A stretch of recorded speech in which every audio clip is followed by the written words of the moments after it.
Hello everyone, welcome to the new video. Today in this video we are going to start unit number 3rd yani biology in human welfare. In this unit we will include 3 chapters, that is human health and disease, strategies for enhancement in food production, and chapter number 10 that is microbes in human welfare. तो देखिए जो शुरू में पहरा दिया गया है इसके अंदर यही बताया गया है कि जो साइंस की जो मेन 3 फील्ड हैं, फिज़िक्स, केमिस्ट्री और बायोलॉजी, इसके अंदर जो बायोलॉजी की फील्ड है उसके अंदर मेनली 20 और 21st सेंचुरी के अंदर मेन काम शुरू हुआ है, यानी एप्लीकेशन बेस्ड जो रिसर्च है वो 21st सेंचुरी के अंदर आई है। इसके अंदर जो बायोलॉजी की जो नॉलेज है, बायोलॉजिकल साइंस की जो नॉलेज है वो ह्यूमन वेलफेयर के लिए यूज होना स्टार्ट हुआ। अब ह्यूमन वेलफेयर के लिए मतलब ऐसी चीज़ें जिसमें ह्यूमन बींग्स का डायरेक्ट बेनिफिट हो, जैसे कि हेल्थ सेक्टर हो गया, एग्रीकल्चर सेक्टर हो गया। इसके साथ साथ हेल्थ के अंदर क्या हुआ, इस दौरान डिस्कवरी ऑफ एंटीबायोटिक्स हुई। इसके साथ साथ प्लांट डिराइव्ड जो ड्रग्स हैं उसकी जो डिस्कवरीज हुई। इसके साथ साथ ऐसे जो फील्ड हैं जैसे कि फूड प्रोसेसिंग हो गया, एग्रीकल्चर प्रैक्टिसेस के अंदर डायग्नोस जो बीमारी को पता लगाने की जो टेक्नोलॉजी है उसके अंदर भी काफ़ी चेंज आया है। तो ये जो आगे ये 3 चैप्टर हैं ये इसी के बारे में है कि भाई ह्यूमन वेलफेयर के लिए कौन कौन सी जो स्ट्रीम्स हैं बायोलॉजी के अंदर वो स्टडी की जाती हैं। इसके बाद ये जो साइंटिस्ट हैं MS स्वामीनाथन 1925, इसके बारे में भी आपको कुछ चीज़ें ध्यान रखनी है, जैसे कि इन्होंने किसके ऊपर काम किया था। तो इनकी जो एक्सपर्टीज़ थी वो थी जेनेटिक्स और प्लांट ब्रीडिंग के ऊपर। तो जो MS स्वामीनाथन की जो एक्सपर्टीज़ है वो है जेनेटिक्स और प्लांट ब्रीडिंग, यानी जिसको प्लांट के अंदर थोड़ा इंटरेस्ट है, बॉटनी के अंदर इंटरेस्ट है, तो वो ये काफ़ी इन्होंने काम किया है उस चीज़ में। इसके बाद इन्होंने कहाँ पर रिसर्च किया है, तो the school of cytogenetics and radiation research, तो ये ब्रांच है एक, और ये कहाँ पर है, जो इंडियन एग्रीकल्चर रिसर्च इंस्टीट्यूट है जो दिल्ली के अंदर है वहाँ पर है, IERI। तो वहाँ पर इन्होंने काम किया था। तो इन्होंने किसके ऊपर काम किया था, तो high yielding varieties of rice, जो राइस की जो हाई यील्डिंग वैरायटीज़ है इसके ऊपर काम किया था, इंक्लूडिंग बासमती। और इन्होंने क्या किया था, क्रॉप जो कैफेटेरिया है इसका भी एक कॉन्सेप्ट दिया था, crop scaling as well as genetic improving of the yield and quality. तो इन्होंने इनके ऊपर काफ़ी काम किया हुआ है। इसके साथ साथ इन्होंने जो नॉर्मन और बर्लग जो कि जिन्होंने ग्रीन रिवॉल्यूशन के बारे में काफ़ी जो कि रेस्पॉन्सिबल थे ग्रीन रिवॉल्यूशन के अंदर, इन्होंने इनके साथ मिलकर भी काम किया है। किसके ऊपर, Mexican varieties of wheat in India. इसके साथ साथ इन्होंने लैब टू लैंड जो कॉन्सेप्ट है, मतलब लैब के अंदर तैयार करना और फिर उसको एग्रीकल्चर के लिए यूज करना, ये भी इन्होंने बताया गया था। और इनको पद्म भूषण भी मिला था और बहुत सारे मेडल्स भी मिले हैं। तो इसके लिए ये कुछ इसके कॉन्सेप्ट हैं, क्योंकि इनका नीट में डायरेक्ट पूछा जा सकता है कि ये लैब टू लैंड कॉन्सेप्ट कौन से साइंटिस्ट ने दिया था। जो MS स्वामीनाथन थे इन्होंने किस जो क्रॉप के ऊपर काम किया है ज़्यादा, ग्रीन रिवॉल्यूशन के अंदर जिन्होंने वर्क किया है। तो देखिए अब जो पहला चैप्टर स्टार्ट करते हैं आप, ह्यूमन हेल्थ एंड डिजीज़। तो इसमें हम पढ़ने क्या वाले हैं, देखिए सबसे पहले इसके अंदर हम पढ़ेंगे common disease in human beings. जो कॉमन जो डिजीज़ हैं जिसके अंदर कॉमन कोल्ड हो गया, मलेरिया हो गया, टाइफाइड हो गया, डाइसेंट्री, तो ये सब जो कॉमन डिजीज़ हैं जो नॉर्मली होती रहती हैं उनके बारे में पढ़ेंगे। वो कैसे फैलती हैं, कैसे कौन सा उनके अंदर ऑर्गेनिज्म है, कौन से एरिया को अफेक्ट करती हैं। इसके बाद हम कॉन्सेप्ट आएगा इम्यूनिटी का।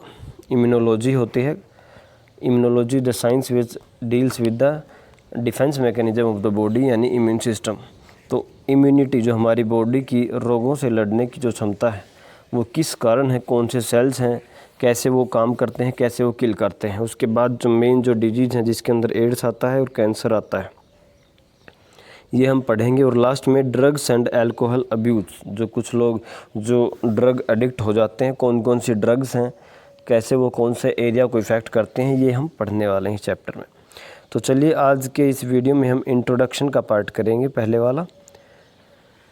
Health for a long time was considered as a state of body and mind where there was a balance of certain humors।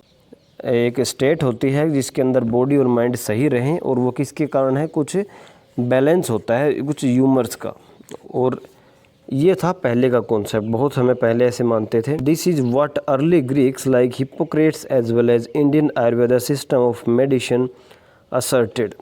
तो ये जो शुरू के जो लोग थे हिप्पोक्रेट्स से, जो इंडियन आयुर्वेदा थे, इन्होंने इसके बारे में ये माना है।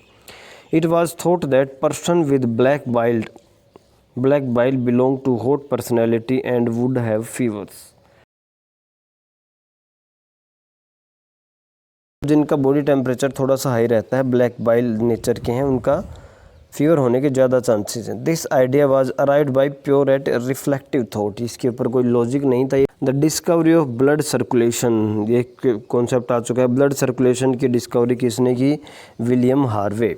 तो विलियम हार्वे ने ब्लड सर्कुलेशन की डिस्कवरी की using experimental method and demonstration of normal body temperature in person with black bile using thermometer. Disprove the good humour hypothesis of health. तो उसके बाद ये जो आपकी ब्लैक बाइल वाला जो कॉन्सेप्ट, फीवर होने के चांस है, लेकिन जैसे ही विलियम हार्वे ने ब्लड सर्कुलेशन की ये बताया कि जो ब्लैक बाइल पर्सनैलिटीज़ हैं उनका भी थर्मोमीटर से चेक किया गया, उनका भी जो बॉडी टेम्परेचर है वो नॉर्मल होता है, और इसी के द्वारा ये जो थ्योरी है वो डिसअप्रूव हो गई। अब क्या हुआ? In later years biology stated that mind influences through neural system and endocrine system our immune system and that our immune system maintains our health. ये लाइन को समझिए, देखिए क्या कह रहा है। माइंड, जो हमारा दिमाग है, वो इन्फ्लुएंस करता है। किसके द्वारा इन्फ्लुएंस होता है हमारा माइंड? तो जो हमारे अंदर नर्वस सिस्टम है, जो न्यूरॉन्स है, उसके द्वारा, और जो एंडोक्राइन सिस्टम है, जो हार्मोनल सिस्टम है, उसके द्वारा हमारा माइंड इन्फ्लुएंस होता है। मतलब माइंड हमारा कंट्रोल होता है, या हम कहें कि माइंड जो है इसके थ्रू काम करता है। किसके थ्रू? नर्वस सिस्टम और एंडोक्राइन सिस्टम। और ये दोनों मिल करके ही हमारे इम्यून सिस्टम को कंट्रोल करते हैं, हमारे इम्यून सिस्टम को इन्फ्लुएंस करते हैं। जैसे कि हमारा माइंड जो है वो किसके थ्रू? हमारा माइंड नर्वस सिस्टम और एंडोक्राइन सिस्टम के थ्रू हमारे इम्यून सिस्टम को इन्फ्लुएंस करता है। और हमारा इम्यून सिस्टम का फंक्शन क्या है? वो हमारी हेल्थ को, जो हमारा स्वास्थ्य है, उसको मेंटेन करता है। तो इसको याद रखना है। हेल्थ कैसे मेंटेन हो रही है? तो हेल्थ को मेंटेन कर रहा है इम्यून सिस्टम। इम्यून सिस्टम को कौन इफेक्ट कर रहा है? तो वो इफेक्ट कर रहा है हमारा माइंड। कैसे कर रहा है? तो हमारा माइंड हार्मोनल और जो नर्वस कंट्रोल है उसके थ्रू हमारी हेल्थ को कंट्रोल करता है। Hence mind and mental state can affect our health. तो हमारा जो दिमाग है, जो हमारी मेंटल स्टेट है, वो हेल्थ को अफेक्ट कर सकते हैं। इसीलिए कहते हैं कि स्ट्रेस जो है वो सभी बीमारियों का कारण है। Stress is the main cause of all disease. तो इसलिए क्यों कह रहे हैं? क्योंकि स्ट्रेस से मेंटल जो है, जो माइंड जो है, वो इफ़ेक्ट होता है। तो इसी के द्वारा अलग अलग जो चीज़ें इफ़ेक्ट होती हैं। अब देखते हैं जो हेल्थ है वो कैसे इफ़ेक्ट होती है। Our health is affected by genetic disorders.